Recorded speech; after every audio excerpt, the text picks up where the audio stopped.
The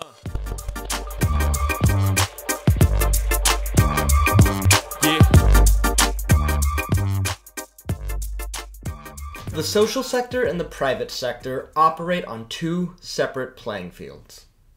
How they raise money, how they spend money, how they reward their efforts are pretty diametrically opposed. As our globe becomes more connected, and almost everyone has access and ability to become their own media outlet, we've seen a rise in different financing models, not quite bridging the private social sector divides, but putting forth a third option that private industry and social innovators can leverage. Hark to the microfinancing models that Kiva, Kickstarter, Donors Choose, GoFundMe, Patreon, and others represent.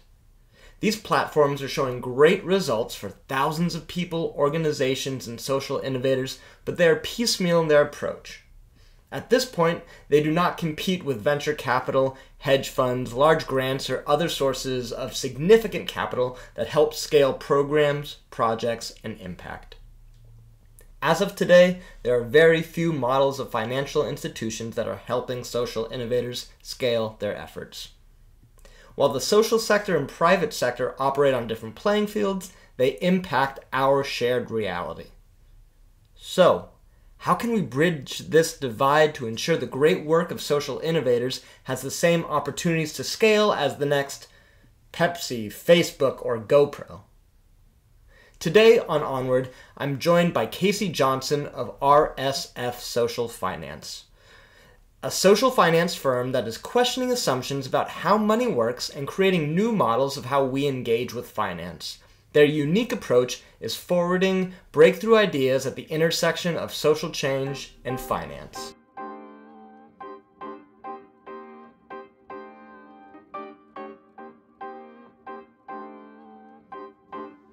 Casey, thanks so much for joining me here today. Of course, Daniel. Great to be here. Hosting me in your guys' beautiful office. Before we get started, just want to learn about who you are and what you do here at RSF. Yeah, thanks for joining us in the Presidio, Daniel. So I have been with RSF here for about 2 years. It's flown by. A little bit about my personal journey. Before I started here, I was working at a company called Nonprofit Finance Fund. And there I was doing financial management consulting for nonprofits specifically. Loved the work, got a great introduction to the social sector, and over time really started to feel a personal passion of mine set in around food and agriculture.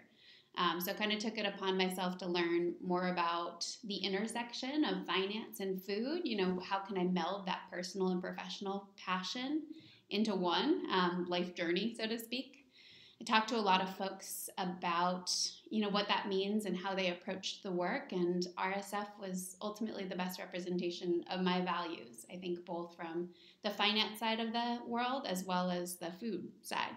So grateful to be here, and my role personally at RSF, I work on our business development and relationship management. So I have this really perfect job of getting to seek out and work with all of the best companies in the country, or a lot of them at least. So it's a really wonderful job and perspective on all the work being done. And so your clientele are based throughout the nation? Yeah, so RSF works across the U.S. and Canada. Okay. Yeah. And why is RSF's work innovative, important?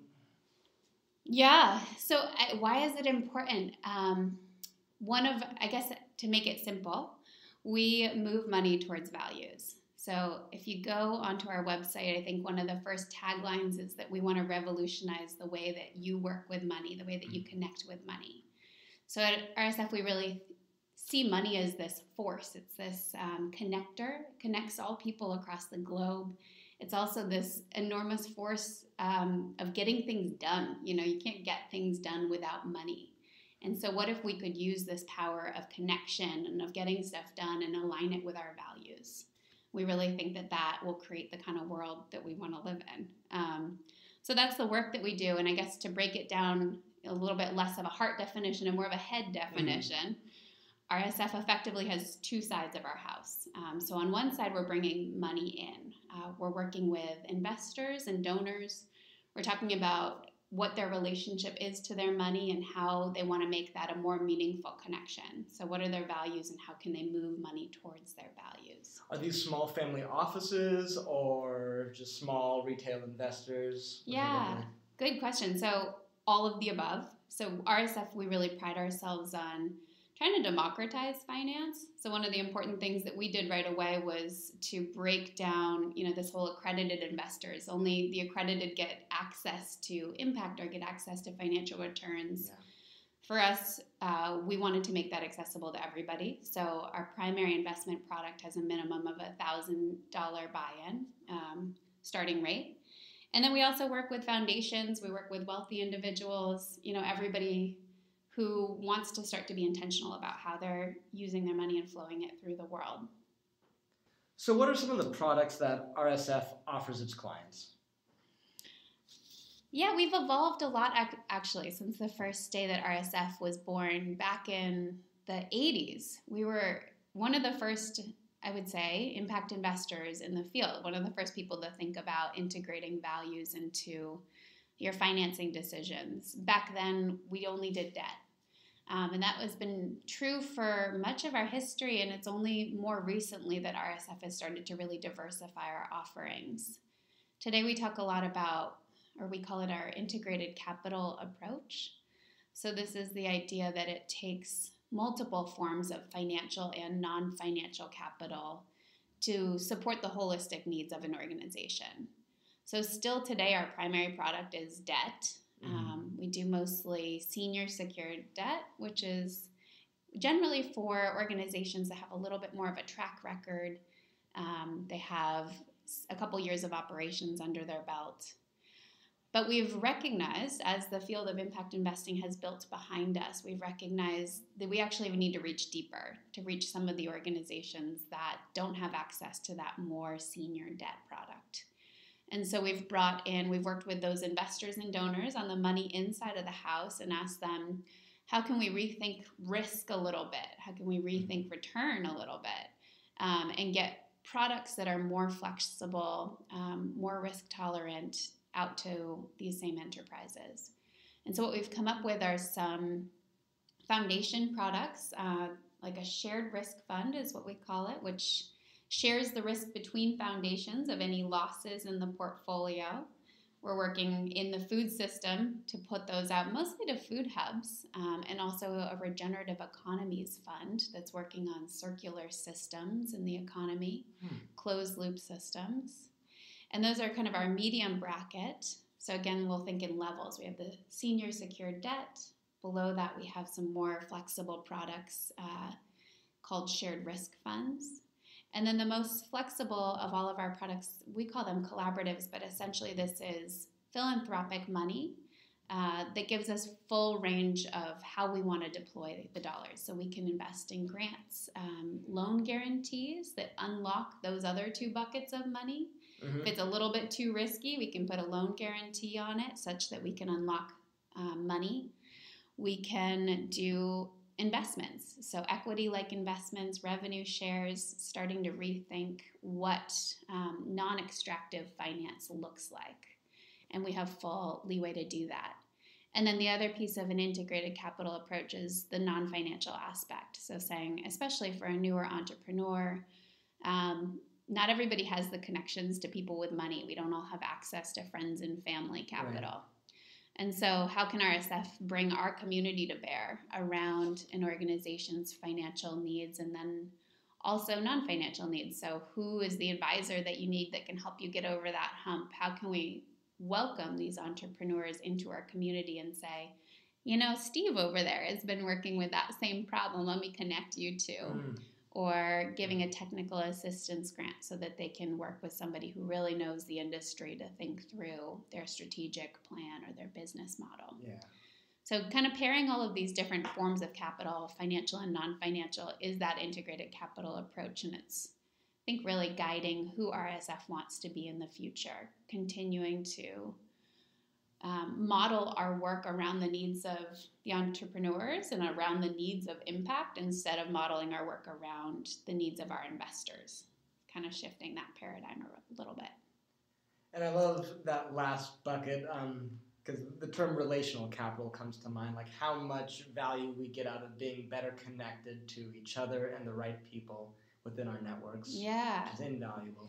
Yeah, I should touch on one more thing, actually. So creating relationships is literally in our mission statement. So we're working to create relationships that are direct, transparent, personal, and that includes with our investors. So again, talking about what's your money story? How has money shown up in your life? How does it define who you are?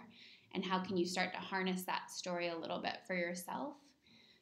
With our borrowers, we offer transparency and we ask the same from them, and it gives us this really beautiful, deep relationship where oftentimes you'll have a borrower calling up and saying, I really shouldn't be telling you this. I can't believe I'm telling my lender this, but I wanted to let you know that this is really hard for me and I need some help in this area. And then the third piece is connecting them to each other. So connecting the borrowers and investors. So our investors know every single borrower in our portfolio. They know every person that their money is supporting in the world. Wow.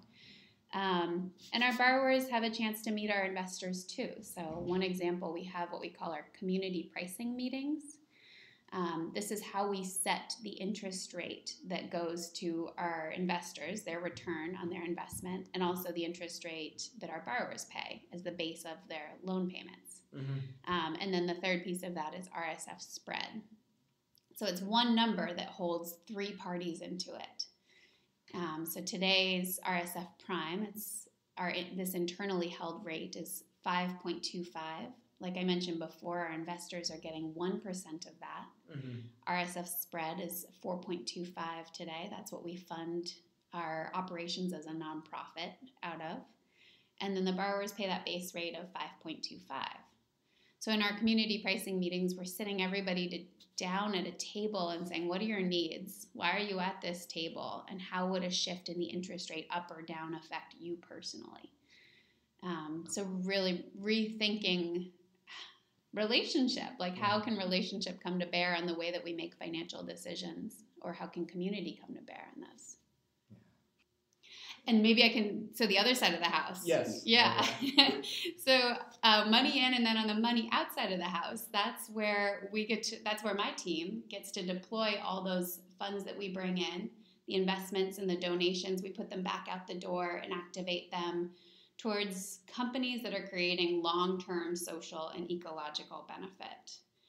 So the primary product that we have is debt, but we've built that in a lot of tools around that to be able to meet the holistic needs of the entrepreneurs that we're working with and enable them to deepen their impact or scale their impact or what's right for them in their community. Okay. And we're going to get into scaling impact in a little bit, but I'd like to hear, how does the other side of the house measure ROI, given that the social sector isn't financially driven necessarily, or bottom line focused as the private sector often is? Yeah, it's interesting. So for RSF, just to note, we work across the country and we work with nonprofits and for-profits. Okay. So we also have a really interesting perspective on what impact looks like on both sides of that divide. I think so often we bucket them into totally separate buckets. Right. And what's really important to RSF is that we've broken down that boundary. We said that you can create impact no matter who you are, what your product is, what your service is that you're providing. ROI is interesting. So I guess that means it's effectively what's the rate of return relative, what's the effectiveness of an investment relative to other options on the market, right? So when we first thought about ROI, when we first thought about impact, it was the philanthropic sector that was committed to addressing social and environmental change, right? That's how we solved problems, was philanthropy. And so with philanthropy, what's the ROI there? They're not looking for it. There is none. There is none, yeah. Yeah, totally. It's a impact. negative 100 from a financial perspective alone. And so here at RSF, one of the things we're trying to do is, obviously, break down that paradigm and say that you don't have to have negative 100% return on your money. You can create impact, again, from any place that you're sitting. And so for us, our primary investment product is what we call our social investment fund. So to give you a little bit of a sense of what that looks like, it's $1,000 minimum, like I mentioned. Right now, our investors are earning a 1% return on their investments. Mm-hmm. It's a 90-day note, so super liquid. And it's very secure. So in our 30-plus year history, we've always returned principal and interest to our investors. We never lost $1 of their money. So what this could be compared to is kind of like a bank CD, really liquid. You can pull it out to use for life expenses at any point in time. Mm-hmm. And you get a small return and you get all your money back. So you're doing great work, just like the foundation down the street. You're doing great work with that money. And you're getting it all back and you're getting a small return. But then, of course, the other side of the coin is what else isn't measured in the traditional measurement of ROI. Right. The social impact. The social impact, yeah. So compared to putting your money in the S&P, if you're investing in RSF or if you're even investing in the farm down the street, what is the return on that impact? And at that point, it's a heart calculation. It's something that each of us, I think, have to make for ourselves. At RSF, we think about investing in long-term solutions in a planet that we want to live in. And so that the healthy soil, the healthy, happy people, the communities that are restored through this work, that's return enough for us. So is each, let's say, client who's receiving funds, how you measure their impact, does that look different? So a little bit about impact measurement. Yeah. It's such a tricky question, and it's really top of mind, I think, for everybody right now, especially with the proliferation of the impact investing world or social finance, however you want to define it. Impact measurement matters. It's how a standard investor could look at a portfolio of options and say, this is the best one. At RSF, traditionally, we have only done qualitative impact assessment because for us, we appreciate that impact in Arkansas, for a small farmer there looks really different than it does in New York City for the workforce development company that we're working with. Right. So the standard approach is this really top-down, like, how are you measured on this metric? Click yes or no, or 1 to 10. And we think there's so much lost when you reduce it to that. And so that's why we've told a lot of impact through stories. We have really deep conversations with our borrowers. We ask them what their impact goals are, and then we stick with them, for years sometimes. And we're having these conversations year over year, and like, how did you address that problem? How did you deepen your impact there? That's cool. I'm going to share that with our other borrower. So it's more of a living, learning impact measurement. But that said, we're actually working with a company right now and undertaking our own shot at putting some more metrics to that. So more to come in the next year or so on how that'll land. Okay, then I'll be back and ask some more questions around that. Deal. But I'm curious, you guys get to work throughout North America, so where, and when I say where, I mean, sector, issue area, or geography, are you seeing really impactful social innovations? Yeah, it's such a hard question. So a little context, RSF and our Money Out function, we're looking to work with organizations primarily in our 3 focus areas.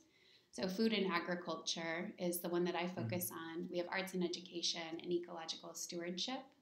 So those are the 3 main buckets or main tenets that we try to follow. I would say within my jurisdiction, the food and agriculture work, there is so much inspiring work happening all over the country. And what I think is most inspiring about it is, like we mentioned, it's happening in Arkansas, it's happening in New York City in food, it's happening in really rural, urban, all across the world, all across the country. And it's happening in the nonprofit and the for-profit world. So like one of our borrowers, Quiet Key, your listeners might be familiar with. Oh, yeah. And you're familiar with because they're up in your hometown, basically.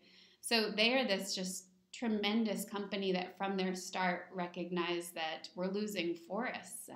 Deforestation down in South America is devastating. And they thought we have to preserve what we have left. So we're going to start a yerba mate company. They got down there and they realized actually most of the rainforests are gone already. 90% has been deforested. We need to do something a little different. And so they structured their business model around reforestation and this goal of reforesting 200,000 acres and creating 1,000 livable wage jobs in South America. And that's what they structured this consumer product packaged good company around. So that is an incredible innovation to say we want to use capitalism, we want to use the markets to drive the health of rainforests and indigenous communities in South America. They have 1,000 employees in South America? That's the goal by 2022, I think. It's around the corner. Yeah. Wow. And what's also inspiring about them? They're starting to roll out a video and music channel. So just this idea that it all comes down to people, like you and I were talking about before. It's all about connections and human interaction, and seeing the work in person makes such a big difference. So getting it back to the basics a little bit. So how does RSF and how can we as kind of a community of concerned citizens help scale companies like Guayaki and other efforts?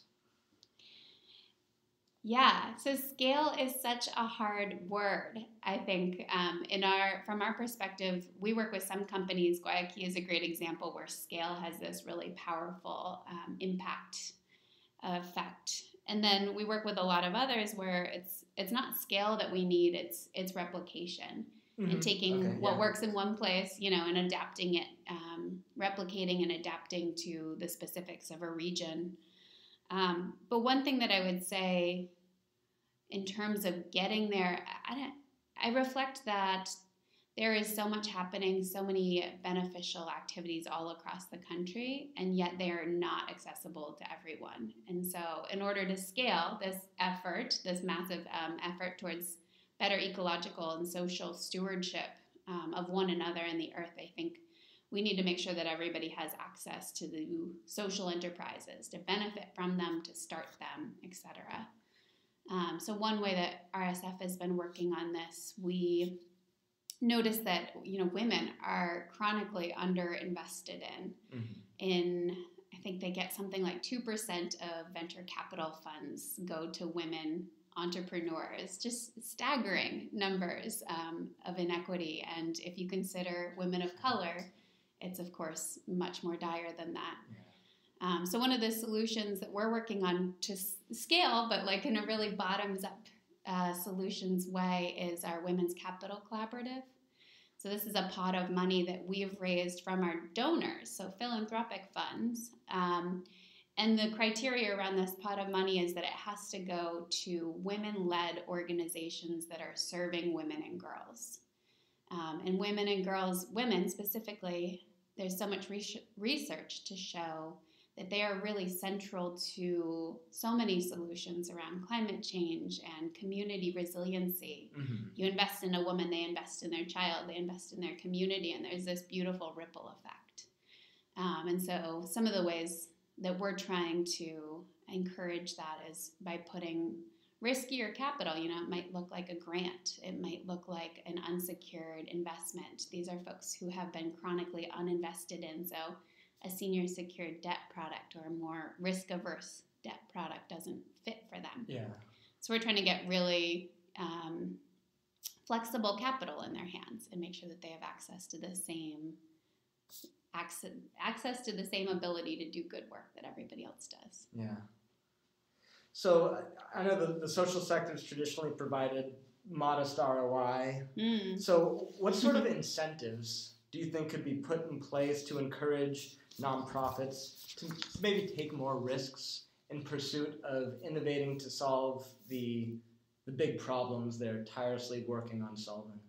Yeah, it's a great question, and I think in some ways nonprofits have all the incentives that they need already. Nonprofits are born to create social impact. That's why they exist. So often a nonprofit will say, my goal is to put myself out of business. I want to solve this problem such that I don't have to work towards homelessness anymore.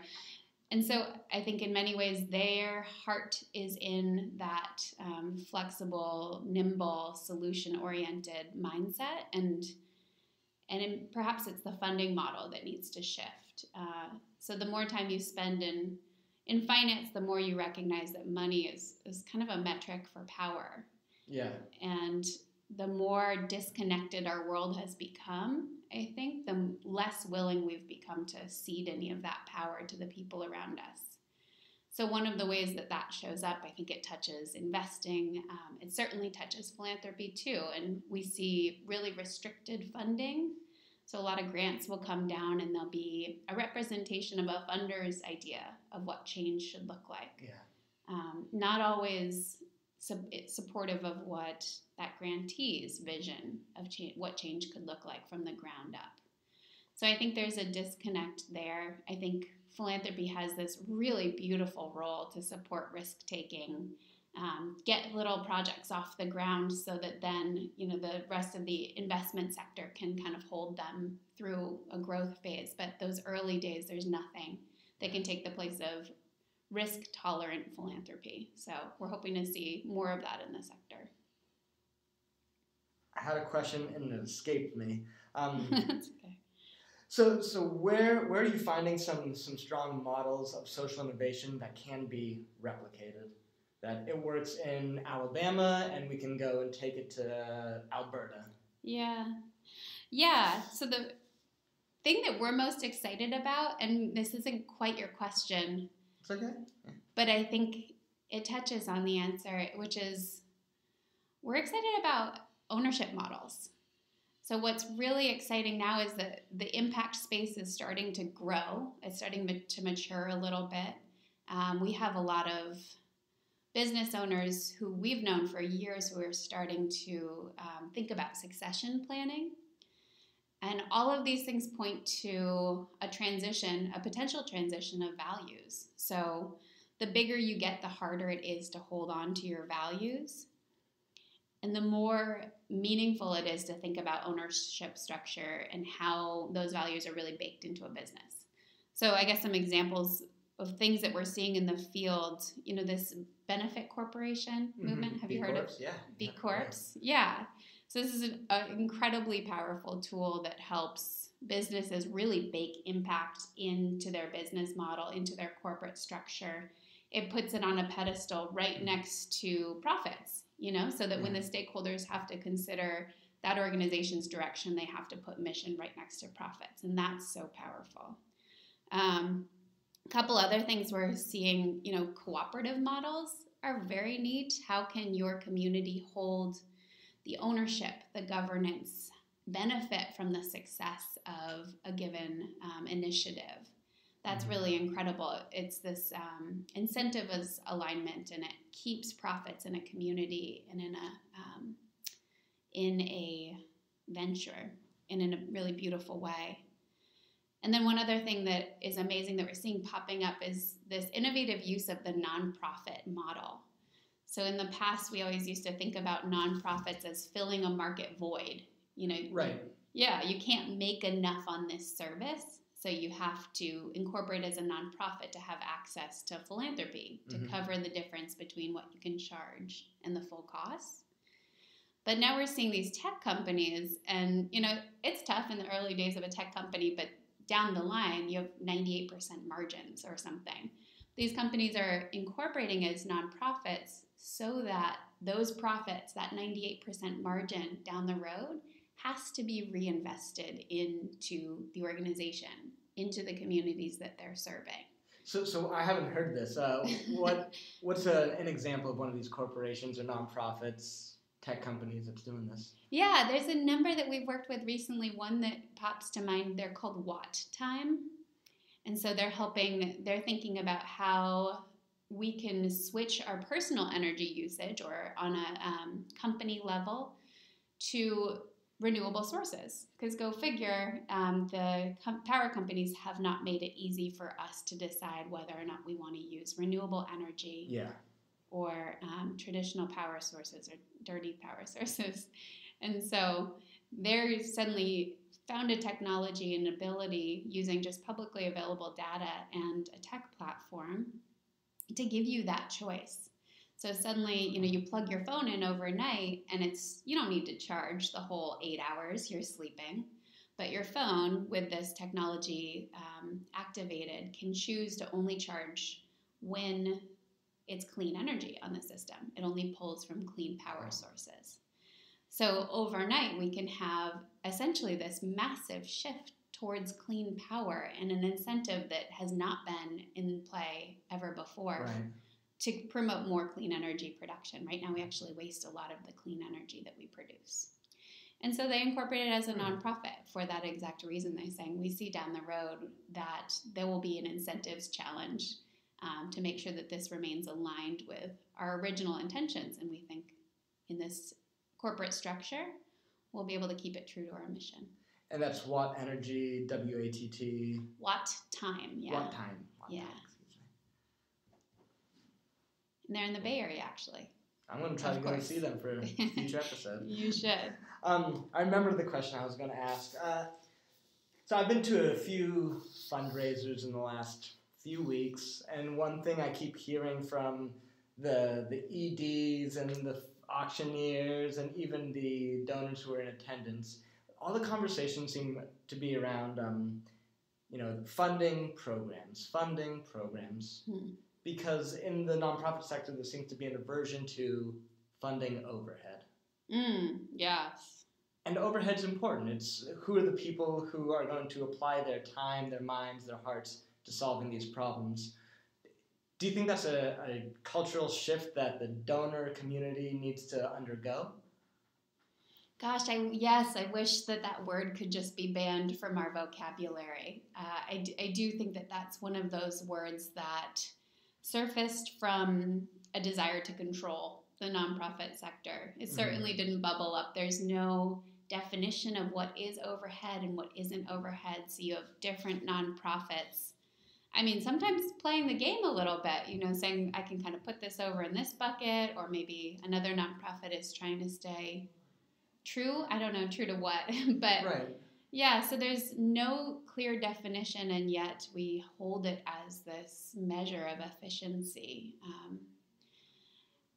I'm hoping, and I think I see it happening in the philanthropic world, that they're thinking about efficiency in a different way and taking a more holistic view of impact and saying that whatever it takes for you to get the best results, we want to support you to do that. Right, and sometimes that means hiring someone who's more expensive. Yeah. And as somebody who's supporting a nonprofit, I'm more concerned about impact than their, financials or P&L statements. Yeah, why do we care about that? We should care about how many people they're serving. Right. Of course. Right. Yeah.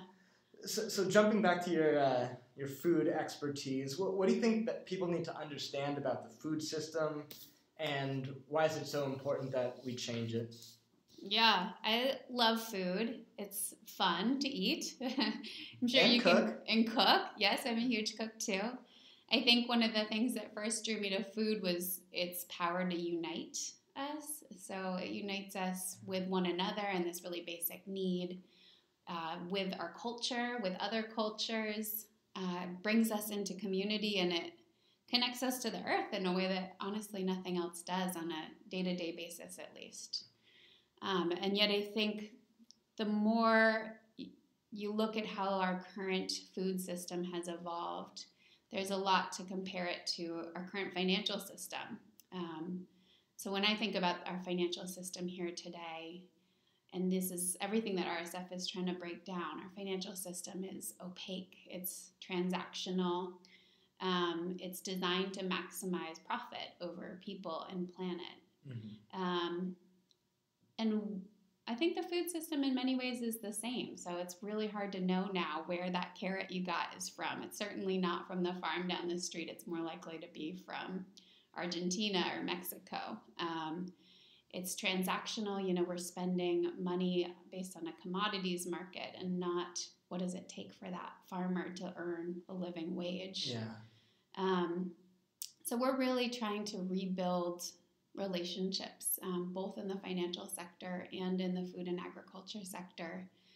unfortunately, I think today food has become a central component of some of the greatest challenges that face us as a civilization. So I think about climate change. Mm-hmm. Food and agriculture together are the greatest contributor to climate change on our planet today.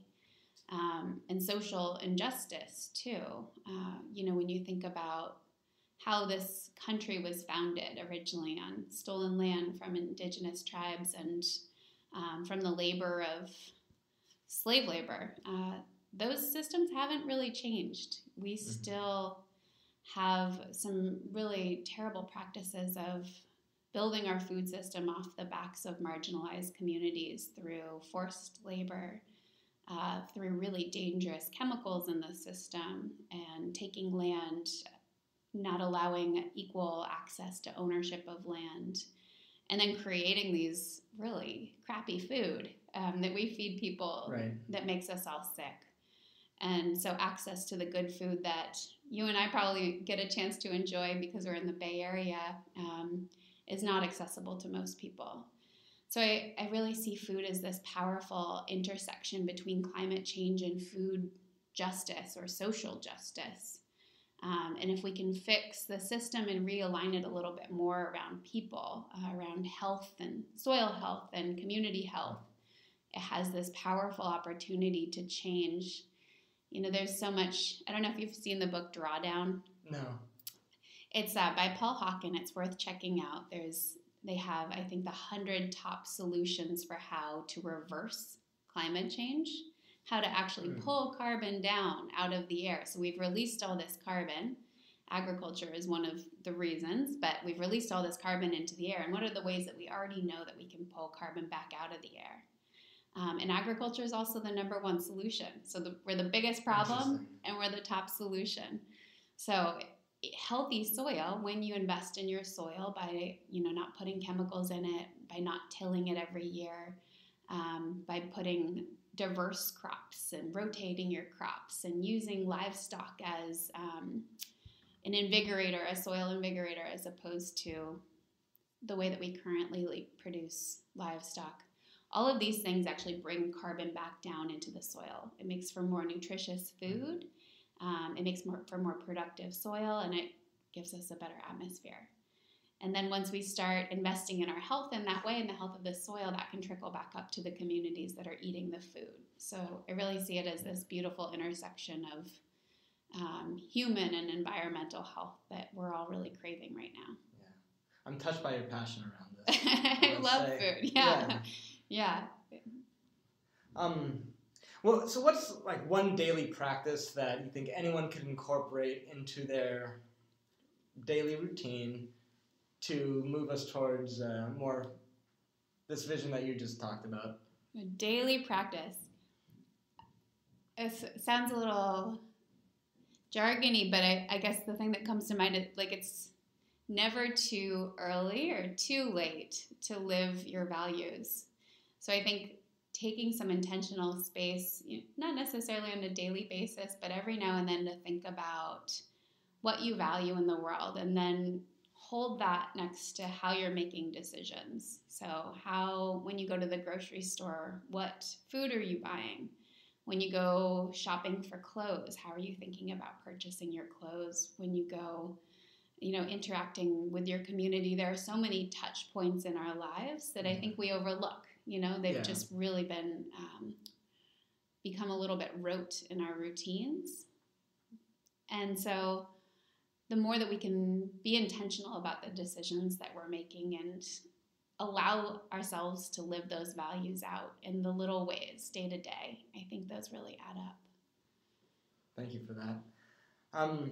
You sit at this really interesting nexus. So what advice do you have for social innovators? And you could take this on either side of the house. Advice, yeah. I mean, it's in some ways the same thing, but good intentions do not create a good business. So we talk a lot with our entrepreneurs. It's not just the product that you create, but it's the culture of your company. It's your supply chain. It's the community that you're building. It's every input and output of your system as a company matters. And so I think the more that you can bake that into your business model from day one, you can bake it into your ownership structure, the way that you raise capital. Those things are going to pay out dividends and impact along the way every day down the line. So think about what your values are, build them into your pitch deck. We look at so many pitch decks from companies that are all about these are our great margins, this is our ROI, this is all of the financial impact and financial success that we can have, because they think they're talking to investors, and that's what we're oriented around. But we're like, tell us about your impact, build that into the story and how you pitch yourself. Excellent. I want to be respectful of your time. I know you're up to important work. You got a lot of clients. So any final words or calls to action? I don't know. I guess just to say that it's hard. Like I've just slowly dabbled or waded into this work more and more, and suddenly you realize, shoot, those pants I was buying actually are, the practices behind those little day-to-day pieces of your life. It's really hard to unravel and create some transparency there. The system is kind of stacked against transparency and really understanding what your impact is. But I don't know, reconnecting with your food and reconnecting with your community and all of the pieces of our lives, it feels good. So I think it's really important path to take. Absolutely. Thank you so much for taking the time to connect today. Yeah, thank you, Daniel.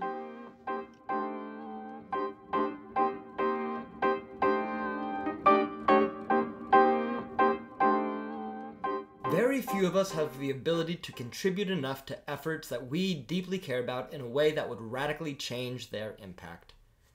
And we can all donate to important work, contribute to our favorite artists, and share important information with our networks to support the efforts we care about. Every day, each and every one of us has the opportunity to support good work. So whether you are a manager of a hedge fund, the director of a social service program, an artist, a tradesman, whatever, we can all fund good work by being conscious about how we spend money. So go vote with your wallet every time you make a purchase and ensure your dollars are supporting important work and efforts that are uplifting humanity. Yeah.